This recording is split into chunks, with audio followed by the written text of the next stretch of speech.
Quando a gente fala de dividendos na Bolsa de Valores, é uma coisa que muita gente acha que é um bicho de sete cabeças, ou muita gente acaba ignorando, porque o senso comum diz que para você ser um bom investidor em ações, é muito simples. Você deve comprar na baixa e vender na alta, né? Isso, todo mundo ouviu isso alguma vez. Acontece que, em primeiro lugar, é difícil saber o que é baixa e saber o que é alta, né? Inclusive, grandes investidores muitas vezes se confundem em relação a isso.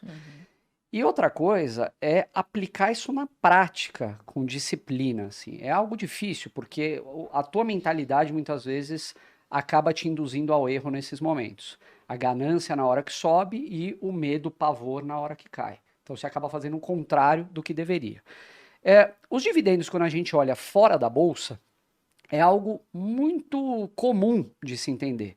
Você imagina o dono de uma padaria, que tem a sua padaria lá, montou num bairro que ele identificou que tinha um tráfego adequado, etc., uma demanda por pãozinho. Ele montou a padaria, o forno, funcionários, etc., começou a operar, tira um pedaço do lucro da empresa, põe no bolso dele, e é uma parcela do lucro, geralmente até a maior do que o que ele distribui, ele vai reinvestir na empresa. Isso é muito comum. Ele não está preocupado se a padaria dele está valendo mais, está valendo menos, como que ela está cada dia. Ele não faz essa consulta de preço. Quando a gente passa para o mundo da bolsa, todo mundo fala, poxa, mas o dividendo não é importante. A gente ouve várias histórias. O dividendo, tentando nesse caso, seria o que o padeiro botou no bolso. uma parcela do lucro distribuída aos sócios. Nada mais do que isso. Quando você replicar para o mundo da bolsa, é exatamente a mesma coisa em outra escala, né? Exatamente. E eu gosto de definir também os dividendos como uma métrica para ver se essa empresa está saudável ou não. Tá. Só distribui dividendos empresa que gera fluxo de caixa, né? Então, às vezes, existe essa obsessão por empresas de crescimento, que um dia talvez isso venha a acontecer, né? Obviamente que existe todo um retorno esperado por isso, mas por que não você tem empresas que geralmente são muito mais defensivas e que já geram fluxo de caixa, né? Então, vira e mexe, essas empresas saem de moda e a gente consegue comprá-las muito barato, né? E o nosso papel aqui, na verdade, a gente sempre faz uma live com recorrência no YouTube, né? E a gente faz questão de abrir lives, por exemplo, em momentos em que o mundo está em crise. Estourou uma guerra, putz, está caindo tudo. Toda semana tem live agora.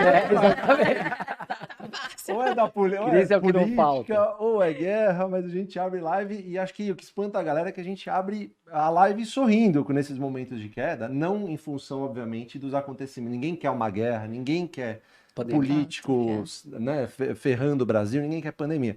Acontece que são esses momentos que fazem a gente comprar mais por menos. E a galera que está entrando na Bolsa de Valores é muito apressada. Os caras querem ficar ricos do dia para a noite e não querem trabalhar do dia para a noite. E acha que isso é uma coisa que vai acontecer. E a gente está lá para falar, não vai acontecer. Se você está aqui achando que é por isso, você está muito enganado. Você tem uma construção. Um bebê não demora 9 meses para nascer? Mesma coisa com uma carteira previdenciária, não 9 meses, né? A gente diz que é uma jornada que não tem fim, na verdade. Em algum momento você vai viver de dividendos e vai continuar fazendo a mesma coisa. Todo mês comprando boas ações de boas empresas que pagam bons dividendos a bons preços. Isso não acaba.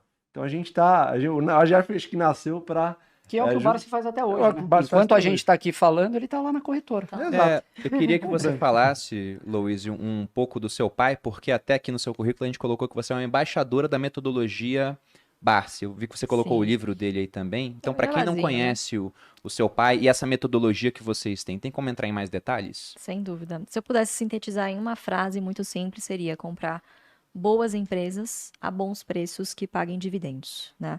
Boas empresas a gente tem bastante, empresas a bons preços também. Agora, o dilema é a dificuldade é você encontrar todas essas características ao mesmo tempo, né?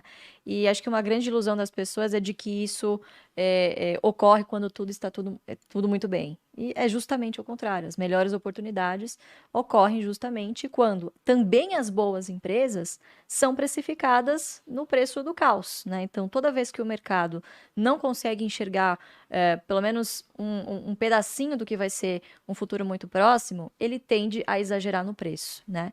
E isso desde que o Barsi se conhece por gente. Para vocês terem uma noção, o Ibovespa tem 53 anos de existência, o Barsi tem 52 de mercado.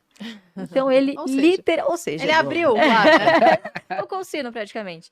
Ele literalmente viu de tudo, né? E mesmo assim não conseguiu prever, por exemplo, a catástrofe da pandemia.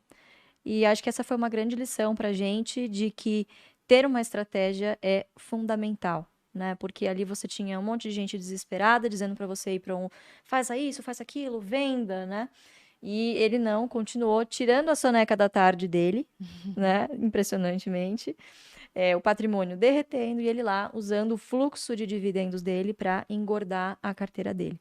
Então, o dividendo ele não serve somente para te dar essa segurança no futuro, mas ele serve também para te dar um fluxo de caixa para nesses momentos em que boas oportunidades aparecem, você usa esse fluxo de caixa que vem dos dividendos para, obviamente, comprar essas boas oportunidades. Então, imaginem o tanto de gente que na época estava na Bolsa, né? 2019, início de 2020, falava assim, Bolsa 300 mil pontos, né? Então, assim, era de fato um excesso de otimismo que estava pairando ali. E muita gente alavancada. Geralmente, quando você tem um excesso de otimismo, você coloca um dinheiro que não era para estar ali.